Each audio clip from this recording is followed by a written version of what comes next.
You're up, Tony. All right, we're ready now. All Yes, right, sir. so Wednesday, first Wednesday of the month is our monthly Humpday Hangout with the ISFSI crew, traditions training guys. With everything going on in Baltimore today, some of our regular crew are out paying their respects to the members there, and a horrible situation up there. But it really starts off right 2022 so far. It's been pretty tough for the fire service. After the last couple of years of COVID, I think that we got kind of away from some of our tactical, our on fireground line of duty deaths, and this has really slapped us in the face at the beginning of this year with all of these things that are going on. And then to add on the Stockton firefighter, captain who was killed with the shooting. So a lot of these things are tough, and they bring up some stuff that that we think of, and we put a lot of time and effort into firefighting and that kind of thing. One of the things I don't think we spend enough time on is our heart health. February, if everybody has been following, is Heart Health Month, right? Not just for the fire service, but for everybody. So that's what we're going to talk about today, is kind of training, fitness, how you work it in. One of the things that I really want to talk about is how we can get the heart rate up and tax ourselves, but also do some basic training. So with us today, I've got quite a crowd of people here, good people that I like to talk to and get information from. We got West Coast, we got some South, we got some Midwest. So we've got it all covered, I think. Damon from San Francisco up there. Oakland. Silvernail and Zeitz are sitting right next to each other with two different Zoom cameras from Missouri. We got Sean Gray joining us from Georgia. So we got a crowd here to do this. And of course, we got Bobby. Bobby, you want to say hello? Hi, everybody, and welcome to the Hangout. Thank you guys from the Instructor Society. Remember that at FDIC, the Instructor Society will be having its annual meeting, and we encourage you to go and register and become part of the society. There's tons of benefits, and obviously you get a discount at FDIC that equals the amount of money that the instructors are going to take from you. So it's a wash. So if you're registered for FDIC, there you go. So, or register for the society, and then it's a wash for you when you register as a member of the society. And FDIC is open, registration's open, it's filling up fast. This year, we have brought our EMS Today show, we're calling it GEMSCon now, educational offerings into FDIC. So we've expanded our offerings by over 48 classes in the regular session, with additional classrooms we're able to secure. So we now have over 100 hours of CAPC certified EMS education. So for firefighters across the country that are coming to FDIC, if you're shy a few credits on your EMS certs for your paramedic license, your EMT license, you can now pick those up at FDIC. So that's a really amazing deal. One of the things we're going to be doing too, and I'll put a shout out to my buddy in Oakland, not in San Francisco, in Oakland, the fire department leading the way out there with my good buddy Reggie. So I'm throwing out a challenge to all my friends out there in the American Fire Service who think they've got a hot, well-wrapped EMS group. They think they're pretty good at EMS. Well, we're going to have the GEMS games at FDIC. The preliminaries are going to be Tuesday, and the finals are going to be Friday morning on the main stage. And I'm limiting it to 15 teams. I've already got 5 signed up, so I've got 10 slots left. And I'm challenging Oakland. I'm challenging San Antonio. I'm challenging Dallas. New York City is already in. I'm challenging DC. I'm challenging everybody out there. Baltimore, Philly, Denver, Miami-Dade. Anybody out there who's got a solid EMS program, bring it on. We'll see just how good you are. Now, you only have to, it's a 3-person team. They can bring 4. 4 is the alternate.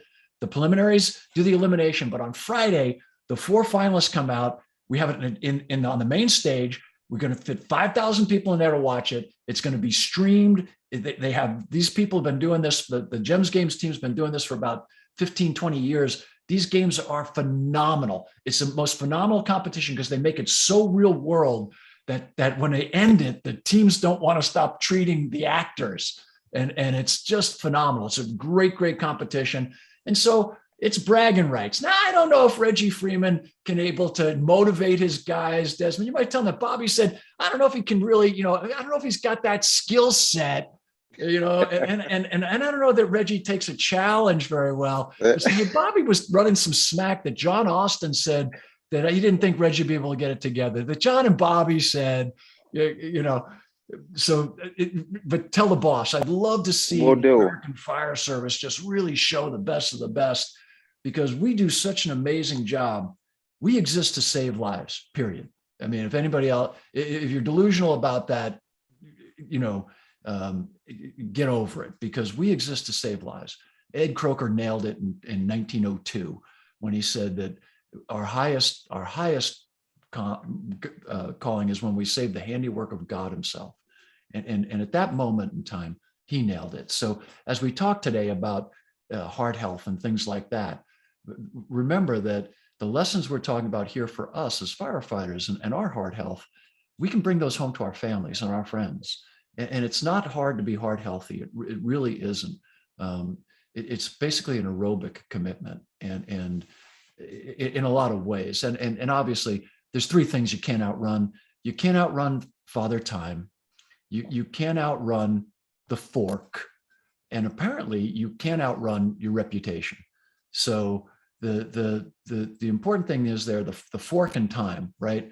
And we're going to be talking more about that, but please register early for FDIC. Look at the EMS offerings. If you're just pure EMS, like if you've got a division, like in New York City, they're pretty separate. If you just want to take EMS classes, we set up GEMSCon. So you can just register for the EMS classes and just take those. So if you go to gemscon.com, obviously, you can, or gems.com, you can see the registration for all the EMS separate, or you can go to FDIC and it's all contained together. But classes are filling up. We've got some really, really great hands-on stuff. It's filling up. So please register early. If you call me the second week of April and ask me to get a downtown hotel room for you, ain't happening. Oh, and I should say that someone on this call right now is going to be one of our keynoters for 2023. He's sitting right there in the audience. And I'm going to be letting the guys for 2024 know pretty soon who they're going to be. And so that'll be kind of fun. But anyway, that's happening. We've got the instructor of the year is Joe Netter out of the Boston area, and wrote a great volunteer book, a volunteer fire chief. So that'll be there. John Salka will be getting lifetime achievement. We've got Frank we got Frank Viscuso is going to be keynoting. We've got our two friends from Traditions Training, Dan Shaw and Doug Mitchell, will also be keynoting. And then David Page is going to be giving a speech. So the main program is going to be amazing. Can't wait to see everybody there. And that's our only commercial announcement for the entire show. And then now we'll get back to regular programming.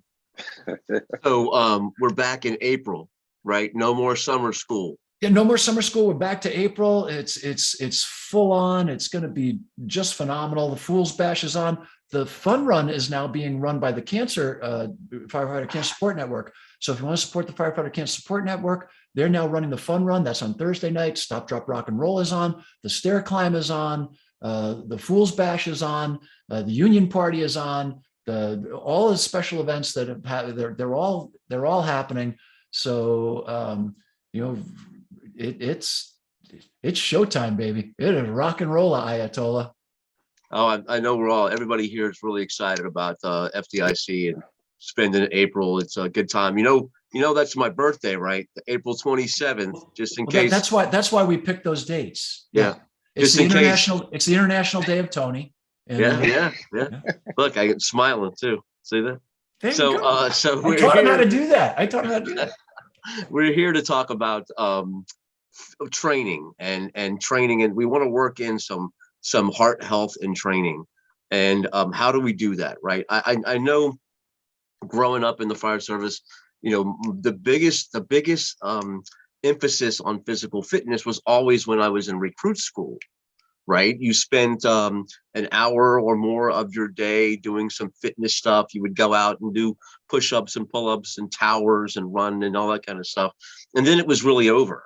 I think that, you know, again, unless it was a personal commitment, the job really didn't put much into physical fitness, good or bad. And you know, that was 30 years ago. So I know we've had a change in that, but what are we doing? What are we committed to? Most of these guys, except, I mean, Jim and Brian, theirs is a small operation, but they're part of a bigger place out there. So I'm sure you guys have some resources and stuff that you have available. My new place here is pretty small, and I want to know, you know, how I can work in some of the resources that you guys have into the physical fitness. So it doesn't, I don't care. I'm not going to go around and say, Damone, you're next. Jim, you're next. So speak up. Sean, I can see you must be in your physical fitness facility. Is that where you are? Yeah, so we're here at our physical assessment center, right? Physical ability center. So we do a PAT test every year. It's one of our requirements for physical testing. So every firefighter, in order to stay in the field, you got to come through and go through this course that's in our background here. And this is Jeff Poe. He's our fitness coordinator. This is what he does full time. So we basically have him on staff. Like, and if you are a guy that wants to get in shape, you can call him. He'll give you a program, do all kinds of stuff for you.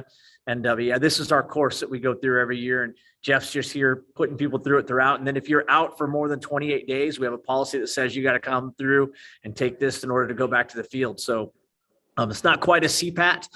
We looked at doing a CPAT course, but we ended up building our own course that was pretty similar to our old one. And now it's indoors and state-of-the-art facility. So I thought I'd bring us over here today so we could see it. So you do, obviously you do a test to get onto the job, right? Like a CPAT kind of thing to get on the job. And you're saying that you do this every year. Does it then, are we grading? Do we adjust that as father time catches up to us and stuff like that?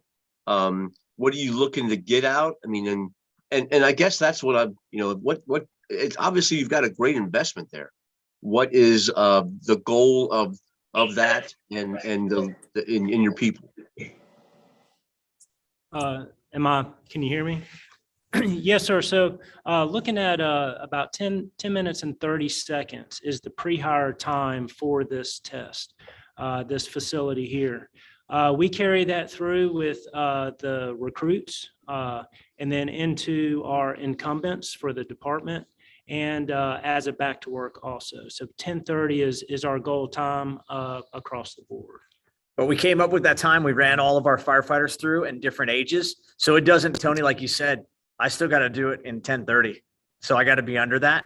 And it doesn't matter how old you get. That's the time. So we took all of the departments, put you through, or all the different age ranks and everybody else to go through, from the fire chief all the way down. They come through, and then we took the average times and then went through. But I think, what's our current record? It's like sub 5, right? It is so a 10 event course, and we're looking at about a 3 minutes and 22 seconds. Yeah. I would say during our validation last year, 2021, we had an average of somewhere around about a 6:30 for the department, which is pretty phenomenal. So yeah. I mean, it's super challenging, but yeah, some of these young guys come through like 3:22 is the time.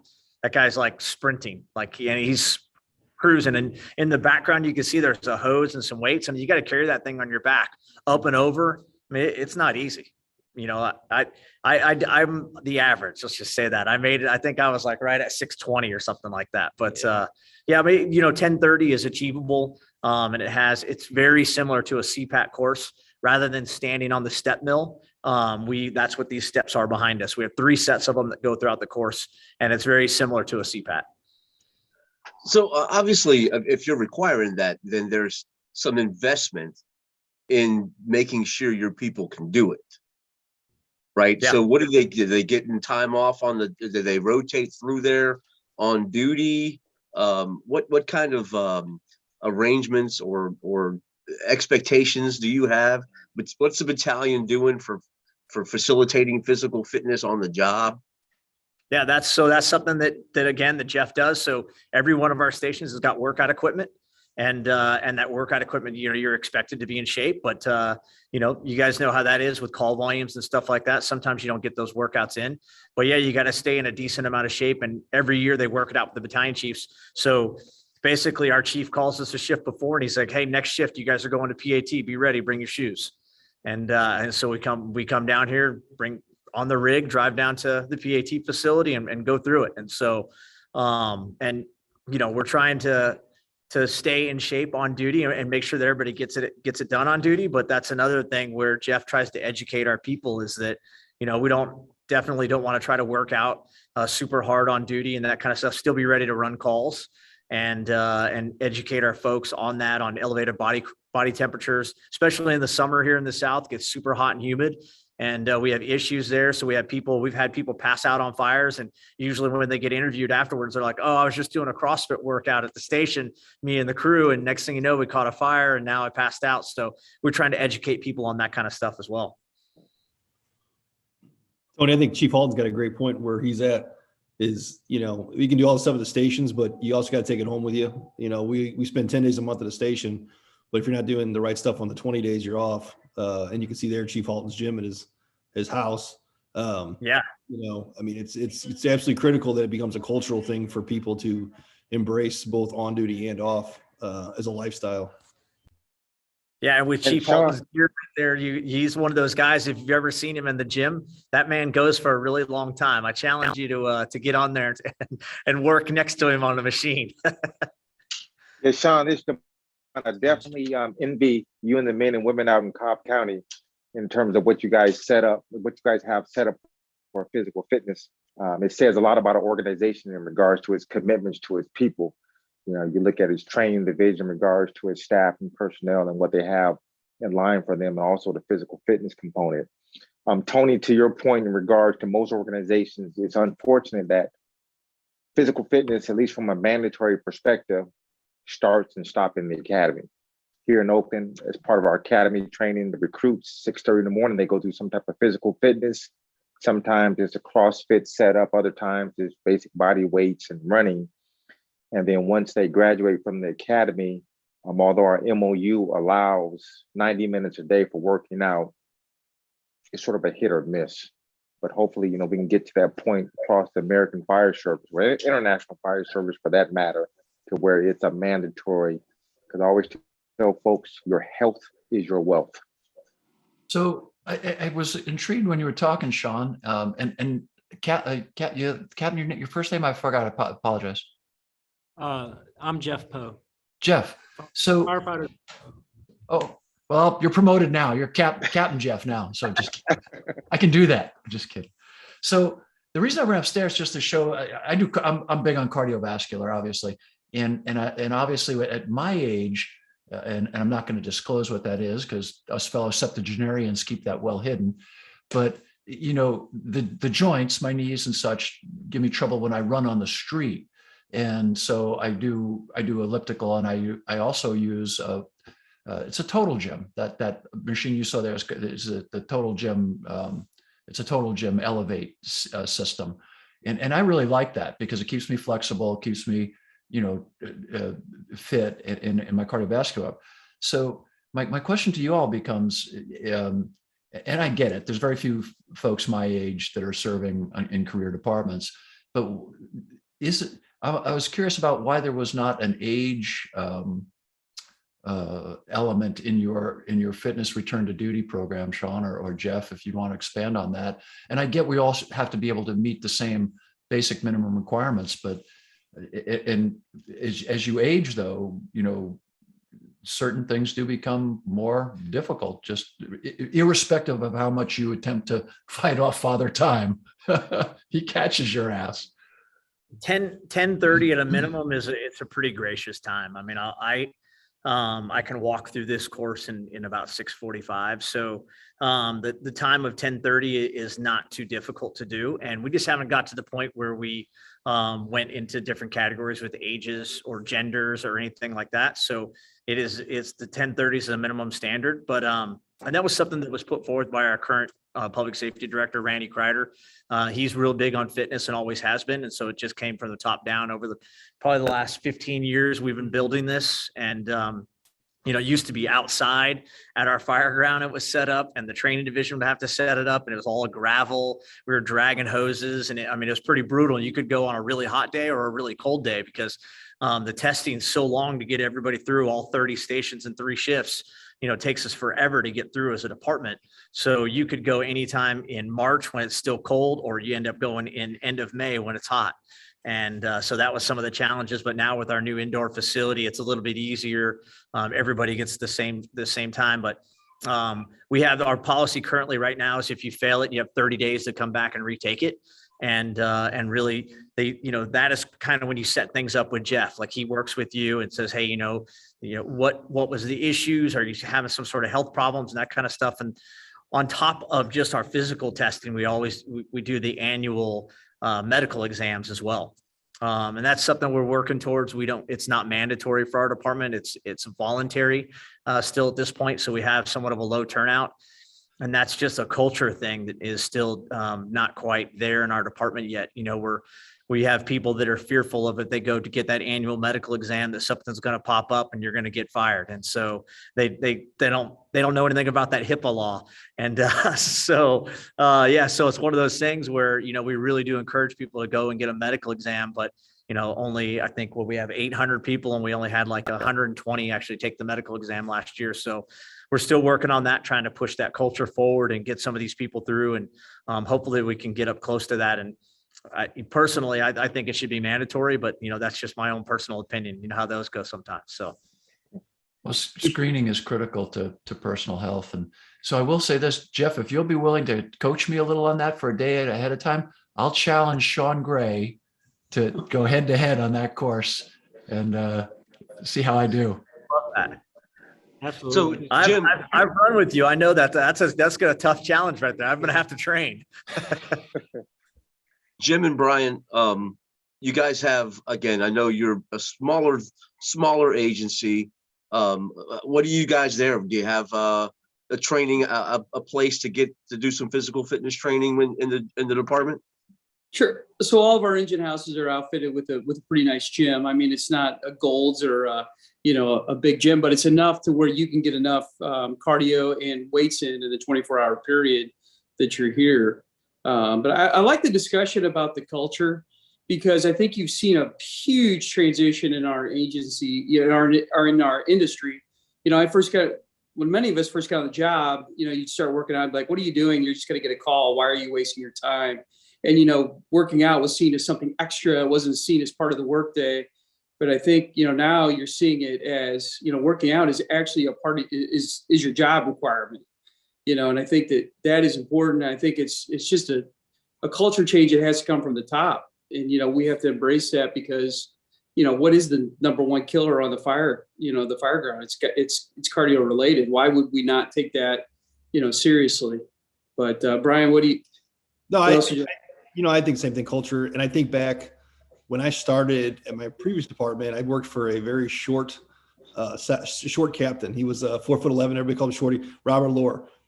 And so, I always thought he was crazy back in the day, and you're going back 21 years when I started, but after truck checks, we did PTs as a crew, and he got everybody down there, and we did calisthenics and all this. And I'm just thinking to myself, I'm like, what am I doing with this guy leading me in calisthenics? And now 21 years later, I look back and like, this guy was revolutionary in the fire service to a certain degree, because he embraced physical fitness as a crew level, and doing it immediately following truck checks, not only got everybody engaged, but put it as the priority for the day. I mean, truck checks, then personal fitness was priority. And now if you look at most organizations, it's, when does fitness happen? After training, after truck checks, it's always the secondary part of the day. It's in the afternoons, it's on your own time. It's not part of, if we didn't check the trucks, everybody would be like, what are you doing? But if we don't work out because we're tired or whatever, we just say, we just blow it off. So that's part of the cultural change, I think, that, we need to embrace. And looking back, I just think about Robert Lohr and like, wow, that guy was probably ahead of his time. That was seen as crazy back then. Before, you were like, what are you guys doing working out before noon? you shouldn't, that's not part of the work, but really, of course it is. But, and another point, Tony, I think that should be made is I think it's important because a lot of our guys that get out of the fire academy or gals, they understand the importance of how to work out. But, some of them don't, you need these pure fitness people in your firehouses, but you might see these guys that get, that are strong as is huge, and all they're doing is hitting the weights, when really what should we really be concentrating on, as firefighters, as industrial, athletes. Sorry for that term. I had to bring it up once. But, the cardio is a bigger component than that. I mean, we have the tools for the strength, right? But it's the cardio that's going to kill you on the fire ground. So I got two things that I want to touch on that you guys have said. One of them, I think, Damon or somebody said it starts at the top, right? And the last place that I worked, again, it wasn't a big on the job physical fitness thing, and even recruit classes. That was definitely we had some guys come through there, some captains who, I mean, you knew, right? That was what you talked about was, man, we had to run towers for so-and-so. Well, then we got a chief. Again, he came in and he was like, we're not doing any physical fitness at the training academy. When they're in rookie school, we're not doing anything, because his thing was, and he said that if they pass the CPAT, then they're obviously physically fit. So we need to use that time to teach them to be firefighters. So I can see, right? I mean, if you think about the idea, kind of makes sense. But I mean, if we're not even going to start him off right, fast forward that to he's gone. We got a new guy in, and the guy's been with the department for a long time. You know what they did? They just went out and they invested loads of money in O2X, and talk about, like, they have 4 people on staff from O2X. They have they got a trainer. They got somebody who can work out like injuries, and then they even have somebody who can help out with eating. So, I mean, that says a lot about the investment. So fast forward to my new place here. We got a grant. We got one of the AFG grants to bring in O2X. The month of March, we're bringing in O2X. So I think that's again, we're going to get the return on our investment in that, right? Because it's not just about working out. It's about a mindset. It's about resiliency. It's about food. Right. It's about all those things that are going to come together. And it's about the top commitment to your fitness. You check out the trucks. We maintain the trucks. We got to maintain our bodies, too. Just a quick programming note for those of you who may not know what O2X is. It's a training group that was put together by Adam LaRue, and who was a commander in the United States Navy SEALs team, and Paul McCullough, who was a Master Chief, United States Navy SEAL, and some of their friends. And it has grown into probably one of the most elegant and refined training institutions for industrial athletes in the world, fire, police, and there's several other groups that they work with. But their training is second to none. They're great guys, dear friends of ours. They'll be at FDIC. And look around. You may have local groups that do similar stuff, and O2X is willing to consult with you and help you do all kinds of. Bryce is wonderful. Bryce works for them. He's a former firefighter out of I believe it's Suffolk, Virginia, a brilliant young man. And they've got tremendous resources. So I don't sell anything. I don't work for O2X. They're great people. But at FDIC, this year we have a group that actually works with the Indianapolis Fire Department, very similar group. And that group was formed out of a former professional football players who now have a group, and they'll be doing some teaching with their focus on it. So really, really great stuff. And what they focus on with the folks in Indianapolis is injury prevention. In other words, you go through their program before you get hurt, right? So it's all about avoiding being injured. And I think when we talk about workouts, it's interesting how words affect people, right? And I know Sean's head's going to explode because Halton's going to be talking about neuro-linguistic programming here, but I'm not going to go there, Sean, I promise you. But Desmond knows too, how we frame something, how we say something really matters. And so, flexibility, stretching, or, if you call it a workout, everybody thinks, you're going to be there with some guy grunting and spotting you and all that good stuff, silver nail body waxing in the mirrors, taking, plucking his body hairs off. So but really, when you talk to a guy like, and I'm sure Jeff can back me up on this, it's really about flexibility. It's about mobility. It's about endurance. It's about all the things that really matter in life. And it's great. If you look like Arnold Schwarzenegger, back when he was a kid, or The Rock, when you take off your shirt, good for you. You know what I mean? And I'm not putting down the big, the seriously tough guys, because they can get you out of a lot of jams. I mean, it's nice to have a big, strong, firefighter working with you. But to Tony's point earlier and Jim's point, endurance. Firefighting is a marathon. It's not a sprint. When you're on the fire ground, we get some of those campaign fires. You gotta be able to last. If you're spent in 30 seconds or 2 minutes, you're not much use on the fire ground. I was a combat challenge winner back in 95, obviously not recent. In 95, put that in context, right? So in 95, I did the combat challenge, and that's a great event. But it's very episodic, right? It's really fast, and it's much faster than when I did it. Today I would be in slow motion compared to the men and women doing it today. But in 95, I did okay. So we're getting a ton of stuff from Pete and the folks out on Facebook. I don't know, Damon, if you want to pull up some of that stuff that we're getting, because it's Sure. some really great stuff from Don and Lincoln. Sure, just a couple comments from the chat. Amen. Training should be geared for recovery on shift days. If workouts are negatively impacting our performance on the fire ground, we're missing the point. And then Chief Halton and Tony, to your point, when I first came to this organization here in Oakland, especially with our probationary firefighters, it was emphasized that you are on probation. Working out is not part of your daily responsibilities. Now, fortunately, we have graduated past that thought.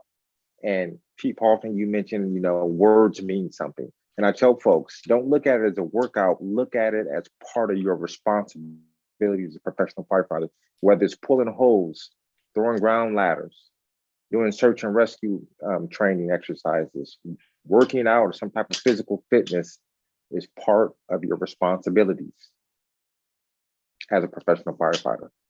Another comment from Lincoln: I'm 100% behind physical fitness for all firefighters, but we have to be conscious of those that will take it too far and start using supplements and steroids. Point well taken, Lincoln. Back over to you, Tony. Chief. That was well said. And just one other thing, just to dovetail with Damon, not only doing some physical activity does wonderful things for us emotionally as well. And Sean and I both love to do our aerobics, and Sean can back me up on this, but think of all the wonderful stuff that you've thought about when you're doing your aerobic workout, and you're running or you're on the trail. I keep a pad right by my elliptical, and because it gets blood flowing in your brain as well. And then I've got a lot of friends that use that time to pray and connect spiritually. And I think that's really important too. And for those of us that are believers, that's just as important a workout every day as everything else that we do. You check that as well. You better check that box every day as well. So, which really keeps me connected.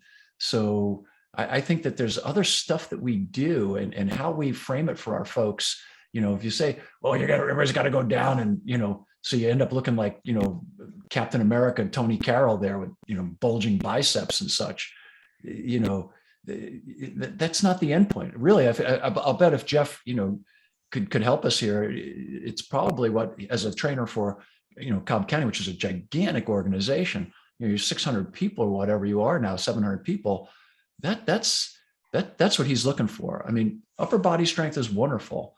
Overall conditioning is the goal, I think.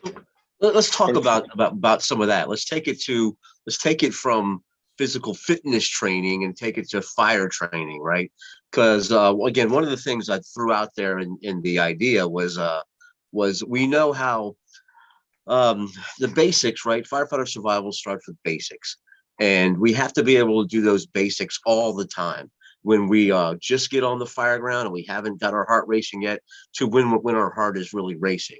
What I've known, again, from reading and even from from actual experience, right, is as that heart rate gets up, our focus gets narrow, right? Our ability to do things gets less. So how do we get over that? Because what I've resiliency training and things like that, we want to train in that heart rate zone that gets that heart rate up, so that we're able to do the basics, right, without thinking. And kind of what I'm going to, let me share my screen here. You guys have all read the On Combat books, and here is some ideas here, right? So speaking of the On Combat guy, right, this is from Dave Grossman. This is from Dave Grossman's book. And we know that as our heart rate increases, right, the bottom line here, low to high, our performance can change. So as our heart rate is really low in that conditioned white, we're talking, less than 100 beats per minute, our performance is good, right? Our performances can be good. And then as our heart rate starts to go up, and then we get to a certain point, it can drop off. So we want to be able to train, right? We want to be able to train in this higher kind of elevated heart rate, so that we're ready when things go bad on the fire ground, that we can still be able to do those basic skills. So I'd be interested with Sean and Jeff down there. How are we getting up to that? Are you doing that? Is that something you've thought about in your training? Is how can we get our members in that zone, in this red, almost gray zone, so that when the unconscious skills need to be done, right, whether it's taking off our SCBA, reduce profile because we're trying to get out, whether it's a ladder escape out a window, that we can still do these things, because this is going to happen. Again, to review, right, 60 beats per minute to 90, we have normal resting heart rate. As we get above that, our fine motor skills start to deteriorate. As we get above that, our complex motor skills deteriorate. As we get above 150, now we're talking about tunnel vision, loss of depth perception. We get that auditory exclusion. And then above that, which again, we've all been to these places, and you probably had these things. You get that irrational fight or flee reaction. You get that freezing reaction. Hopefully you haven't got the voiding of bladder and bowel, but these things happen. How can we get our people prepared for these once in a lifetime or these really bad situations, and get them training in that level? Is that something that you do? Is it something you've thought of? Yeah. So I think, Tony, going back to what you're saying there, as far as getting people at the heart rate. So we have a lot of people that believe in getting in their gear and working out in their gear, right? And setting up like an obstacle course at the station and flipping tires and all that kind of stuff in their gear, maybe with an air pack on. And yes, certainly that's going to get your heart rate up. But the things that they don't understand and really need to educate themselves is that when your heart rate goes up, so does your internal body core temperature. And so when it's encapsulated in that turnout gear, that becomes an issue, because the turnout gear really doesn't breathe all that well. So if our internal body core temperature goes up, and Denise Smith would love me right now, Bobby, but the internal body core temperature goes up, that causes issues, right? And so I'm going to just tell you guys, we had a line of duty death here. We're coming up on the 4th anniversary of it. And Stacy Bolware, she was 44 years old. She actually came down and did the course that you see here behind me, or actually the old course then. And just normal, went back to the station, and then she ran a couple calls in full gear after coming and doing the PAT test. Now in Stacy's case, we didn't have the medical exams in place then. And that was something that we did as a department after she unfortunately perished on duty from cardiac arrest, was that we put in these annual medical exams, because Stacy had a blockage in her arteries, and it could have been caught by a medical exam, and it was missed. And so, that's really one of the things in honor of her, why we want people to get these medical exams, because just as Jim mentioned earlier, you have the line of duty deaths. That's our number one line of duty death cause. And so while we're not very old department, we've only been around 51 years. We've had 3 line of duty deaths, and all of them were medical related, cardiac related. And we're just not willing to do that anymore. That's something we're trying to eliminate here in Cobb County. And it also, comes down to diet and exercise. And as Bobby was saying earlier, when you're a skinny kid like me, I've had all the big buff guys, give me crap for being skinny my whole career. But at the same time, I say to them, I'm like, okay, well, when you're out of air and your bottles and your bells ring and you're out in the front yard, I'm still inside working. And so they're always like, oh, I'll have to be so strong to drag you out. And it's like, well, you actually still have to be able to be inside with me. I'm still breathing my air. So, it is a challenge. I think there's a best of both worlds there. You definitely have to be strong enough to still be able to do the job and throw ladders and be able to still handle the weight of the equipment. But at the same time, I think the cardiovascular stuff comes in. And to your point, Tony, with the heart rate stuff, Grossman, that's a huge piece. So, we have the David Rhodes and his Georgia Smoke Diver program here. Tons of Cobb County firefighters are Georgia smoke divers. And that's something that we see a lot of, because to go spend a week at Georgia Smoke Diver, you're in your gear the whole time. So we have people that are working out in their gear at the stations, constantly trying to train. A lot of young guys training to go to this Georgia Smoke Diver program. And it's a survivability program. That's what you're learning to do, firefighter survival. But it becomes a challenge for us as well, because some of the young guys aren't educated on that internal body core temperature going up. And, and in Stacy's case, we find that she had her wearing her gear on those 2 calls.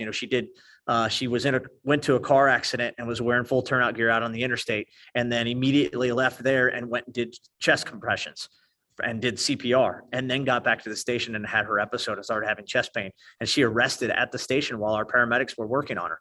So, it's tragic. And we think that there were some things that day that led up to that. And you have to think that internal body core temperature and her in her gear, and the fact that she came here and did the PAT course in the morning, all those were factors that led up to that. And all of it could have been prevented from that annual medical exam. And also, real quick too, just while we're talking about this, check out LifeScan. Todd Ledoux down in Florida, the Florida Firefighter Health and Safety Initiative. They've done tremendous work, and that's a full body scan, and they can look for tumors, they can look for heart issues. It's non-invasive, it's very quick. It's something that I think all firefighters should be aware of. That's available out there. If you're not aware of the Florida Firefighter Initiative, Todd Ledoux he'll be at FDIC. He's also online, all kinds of great stuff. Please check them out. So there's all kinds of ways to, it's not people sticking you with needles and, you walking around with a gown that shows your behind on the backside. It can be as simple as laying on a table and somebody's basically, it's an ultrasound. It's an ultrasound for your primary organs. And if you can get your organization to support that, man, it's a free medical exam. It's a wonderful thing. And also, I should mention, you might want to contact those of you who are listening. We're talking about health and wellness here. The folks in Indianapolis recently were able to get through their legislature a bill that protects firefighters' mental health and health records from disclosure in the event of some kind of incident, so to speak. So contact the IAFF representative at Indianapolis and get more information about that. Contact Todd Ledoux about LifeScan. But the other thing I wanted to touch on, because I think this is a wonderful topic, is GIGO, and that's an old computer term from back in the 90s, and it used to mean garbage in, garbage out. And we used to do computer stuff with punch cards, so you had to do punch cards in order to make the computers work, which is going way back. Probably most people on the call are going, "What the hell is he talking about?" But that's how we learned computer language, was through punch cards. And if you put in bad information, you got bad information out. And a lot of that has to do with our diets. So, oftentimes the first step you can take to helping somebody have better cardiovascular health, seriously, is, some greens in your diet and some fruit in your diet. I know Brent Hollander's head's exploding right now, Sean, because he's diametrically opposed. Oh, and by the way, there's also the Oklahoma Smoke Divers, which was a school that was founded by the Georgia guys here in Oklahoma. So you got smoke diver schools out here in Oklahoma. It's a great school, and we got a class coming up. So if you're on this side of the country where the good people live, you can sign up out here. I'm just teasing. I love Atlanta. I absolutely love it. But you know what I mean? You don't have to travel that far. If you're a Texas, Oklahoma, Kansas, Missouri guy or gal, come down here and take it with us. The food's better. So anyway, just teasing. But So GIGO is important. Seriously, what you eat, you know, you are, a lot of people say you are what you eat, right? So if you're eating nothing, and I'll full disclosure that there's no limits to my hypocrisy. I'm a chocoholic. I eat ice cream constantly, cupcake. You put anything sweet in front of me and it'll disappear because that's who I am. And at my age, it doesn't matter much because I don't have much time left. But for the rest of you, you know, pay more attention. Chief, my computer history starts with the 3.5 and the 5.25 floppy drive. So I don't know if that's but to Sean's point in regard, first of all, you know, my condolences to that line of duty death. About 10, 11 years ago, out here in California, Lieutenant Kevin Reed, he had worked 3 days in a row, 3 to 4 days in a row. Next day, he was off duty. He had a fire that last shift, off duty, went to the gym, worked out, had a underlying heart condition.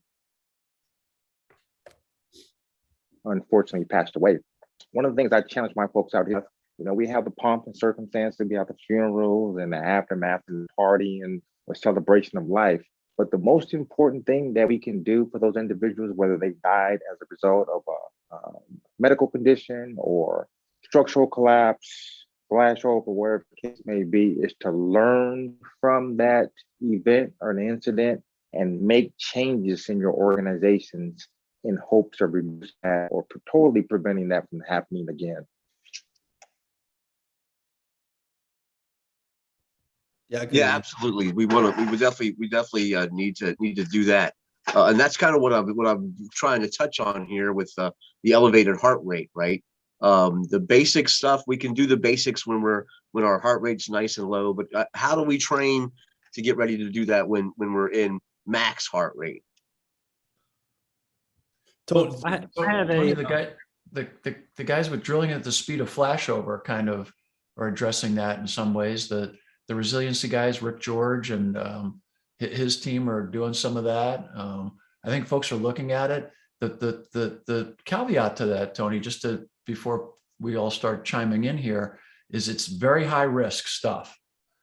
It's very high risk stuff. So you really want to have a medical team standing by. You want everybody participating, having been screened. When you start doing that high risk resiliency stuff, you have to really pay attention. And smoke divers are the gold standard for paying attention when they do that stuff.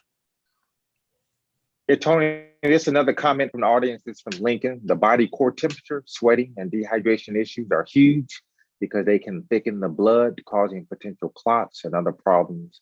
Rhabdo. The medical term is called rhabdo. Rhabdo. Yeah, that rhabdomyolysis. And actually, if you talk to the training chief of FDNY right now, our friend Frank Lieb, that's something he's currently digging into because they just had a line of duty death as a result of rhabdo. And they, you know, and this kid was somebody who was like super fit, top of the class, and just really tragic.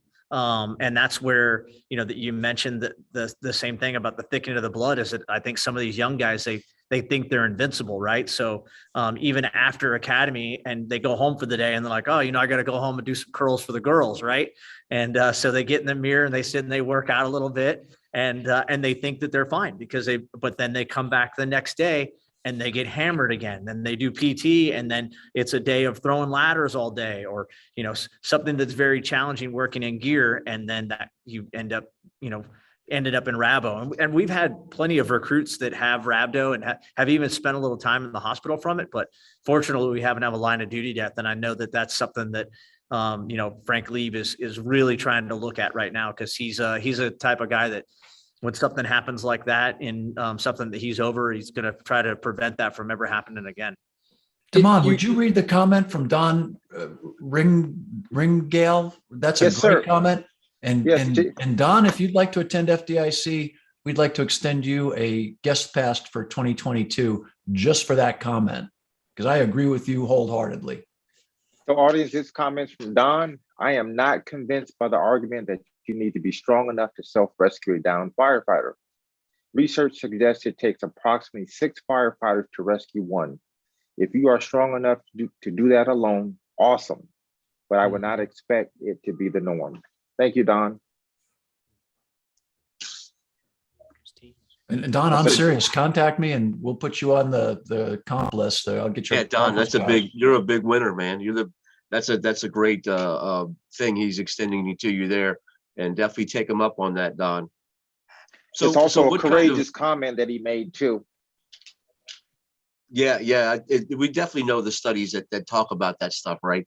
And I guess the best way to prevent that from happening is Mayday prevention, right? And that's kind of what we're talking about with some of this heart stuff, because again, the research or the line of duty death statistics show that we had 27 firefighters die of some sudden cardiac event last year. So 27, and that's still, again, while we had last year was a really bad year when we count the COVID deaths, 27. And for the longest time, right, it was the white elephant in the room that we really didn't want to talk about.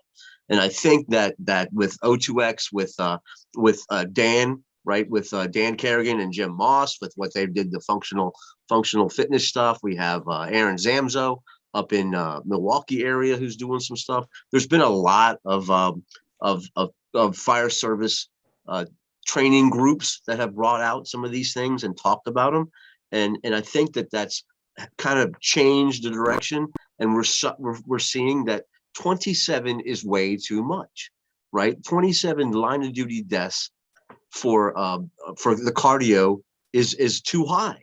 Again, I mean, if we had 5 line of duty deaths from people falling through roofs, we would stop doing vertical ventilation. We would stop doing it. But for some reason, we get all these cardiovascular or these heart attacks. We don't make a big change. So that's what we need to be focused on. And Heart Health Month is a great time to bring that up. So Jim, Brian, you guys haven't talked much. What are you doing to help them? Well, I just want to make one comment. You know, we talked about, evaluating everybody, which is absolutely important. If you are always gauging that I'm never going to have a cardiac problem, you are really rolling the dice on your fire ground. I always ask in a room when I teach tactics and strategies, like, who here has a RIT team at every fire? Everybody raises their hand because, you don't want to be that guy in the room that says, no, I don't do that. But then you ask them, how many of you actually have an ALS ready ambulance at every one of your fire grounds? About half the hands go up. It's like, well, if you look at the nothing against RIT because it absolutely is essential, but that ambulance is just as essential if you look at the facts of what people are dying of. And you say to yourself, well, I can't spare the staffing to make that happen. Well, that's for your people. If you're saying your people aren't that important to you, you have to make an effort to get that ambulance there. Let me tell you something. That's fireground discipline, because usually in our systems, those are the young guys on the ambulance. I don't want to be doing the ambulance thing. I want to be doing the fire thing. Well, your function on the fireground is just as important as one of the other functions on the fireground. But, I just wanted to bring that up while we were all talking about, the line of duty deaths and what happens on our firegrounds. So think about this too, 27 line of duty deaths from cardiovascular last year. Do you know that for every one of those line of duty deaths, there are between 17 and 25 close calls every year? Again, right, throughout the whole country, there are 17 to 25 cardiovascular accidents. It didn't kill somebody, but they were close calls in the fire service. So 27 times 25, that's how many firefighters we had last year have some kind of a cardiac event that may have crippled them, put them off the job, definitely gave them some time off. And most of those, right, there's some underlying conditions. So Sean, to you guys that haven't yet, I mean, that's the next thing, right? You need to require those fitness exams, the medical physicals. Bobby, you talk about LifeScan. We're doing that here. In fact, LifeScans now, my results from my recent LifeScan and the full body scan has taken me to some other specialists to try and find some things that they found in the LifeScan. So again, never before, and no other physical that I've had in the fire service has done that. So it's taken me down those paths, and it's one of the things that that I think that we can't do without now. Now that we've done it, I mean, we definitely can't go away from that. Tony, I was just going to bring up, so we'd talk for an hour here, and it's good, all great stuff. But I just want to speak to maybe the guy that's not at a big city department or a volunteer in American Fire Service, because that's a large chunk of this of the industry is the volunteer fire service that may have a Butler building with 2 trucks and not have access to O2X, or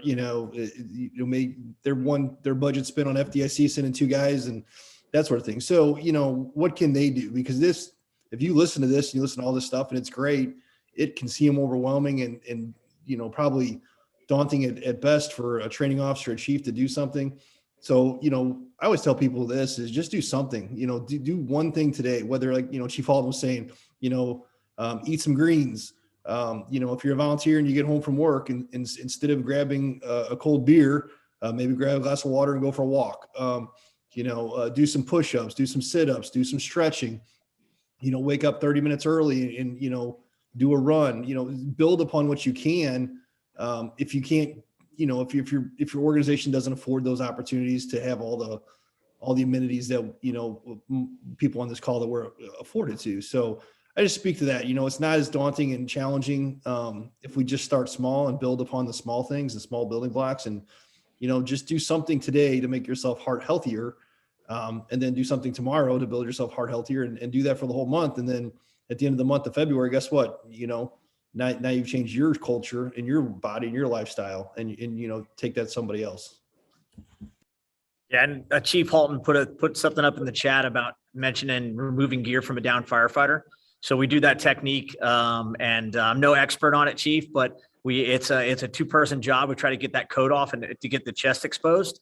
And I'm going to give a shout out to District Chief Walt Lewis down there in Orlando, as we know, friend of ours from FDIC. He's got a fire engineering training minutes video on that actual technique. And you can look at it, you can find it on fireengineering.com and just type in removing gear from a downed firefighter and you'll find Walt Lewis did a training minutes on it. It's about a 5-minute video. It'll show you exactly what we're talking about. But every one of our firefighters, when they go through recruit school, we have a group of instructors that come through and show you how to do the down removing gear.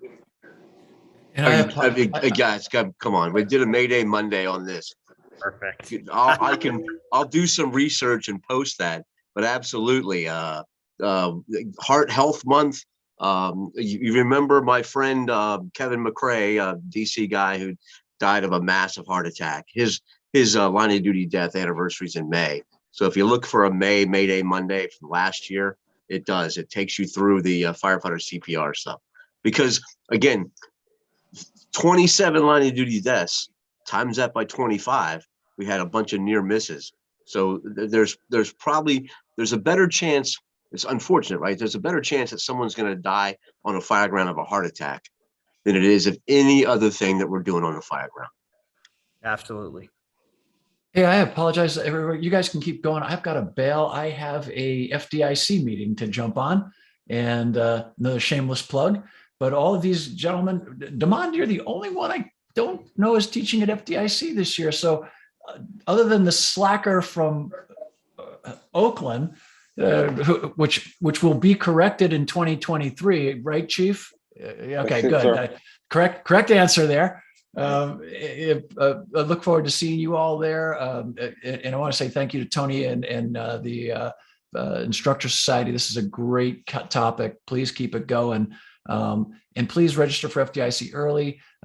Please take me seriously about my GEMS Games challenge. I hope some of the folks out there who are medics, you could have 2 medics and an EMT, you could have 3 medics, you could have any combination you want, but it is an ALS level challenge. If you want to find out who the best medics on the street are, bring it on. Let's go. And please, I know, Jim, you're a fire chief, and you can muster your own team. But to those of us who have to, manage our bosses, please, try to encourage your boss to take a look at it. It could be bragging rights for your organization. If nothing else, it's a great educational opportunity for the teams, because they're only going to be tied up on Tuesday afternoon for the prelim, and then Friday morning to do the final competition. But otherwise, they can avail themselves of the hands-on training. They can avail themselves of all the conference, the exhibits, all of that. So we set it up so that it didn't, take away from their ability to participate fully in the conference. And to all of you who are teaching and who are writing for us, I don't get to thank you guys enough, especially people like Jim, who's got several great books with us and is working on a new one, and he's got an incredible article coming out in the April magazine if we can find paper. And Sean has always been a tremendous contributor. Brian's, everybody on this call, Tony with his monthly shows and his May days. Tony's just been all of you are just such an incredible blessing. And I know I don't get a chance to say thank you enough. But sincerely, you are some of the finest firefighters I've ever known. And really are just, you're always willing to go above and beyond for this incredible profession. And I hope folks understand that this is not hollow praise. All of you are just in a class of your own. And I don't know how to say thank you, but thank you from the bottom of my heart, and on behalf of all the folks who've benefited from your things you've written and the things you've said, and truly the way you lead. And on that note, I will say, after all this chatter, I better see all of you guys at the 5K Fun Run on Thursday, or trust me, there'll be a follow-up to this conversation. So I love you all. God bless, and I'll see you all soon. All right, nice. Thank you, Bobby. Maybe I'll see you later today. Yes, sir, you will. Guys, we have been on here for an hour, so let's wrap this thing up. I know we can keep going because this is important. The heart health is important. It's not just 1 month a year, right? It should be all year long. But just Sean, you and Jeff up there, just wrap up one last thing you want to get out about heart health, how we can maintain fitness, and the importance that you think we have. Yeah. So real quick, Bill Carey put a comment in there. He said, remove COVID and the cardiac deaths account for 35% of 2021's on-duty deaths. And as you guys know, Bill's an awesome statistician for us with that. And so think about that, 35% line of duty deaths being cardiac related. That's a big number. But I'm going to let Jeff wrap that up on what we can do to make ourselves better. Yes, sir. I'd like to recommend first of all, we're getting paid, which is on duty to exercise. If we find time to exercise, we're getting paid for that exercise. So that's pretty awesome. Look into, I like to break it down to 30 minutes a day. If you can find 5 days a week and break it down to 30 minutes. I know the American College of Sports and Medicine looks into 150 minutes of cardiovascular exercise in a week. So if you can find those 30 minutes, 5 days a week, there's your 150 minutes of exercise. And it simply just get your heart rate into that target heart rate zone. It doesn't have to be at a maximal heart rate during that 30 minutes. Just keep it simple. Let those workouts, after consistency, a good couple of weeks of those 150 minutes in a week, you're going to find where you're going to start including more strengthening exercises, more interval training. But we have to find that consistency in the job that we do.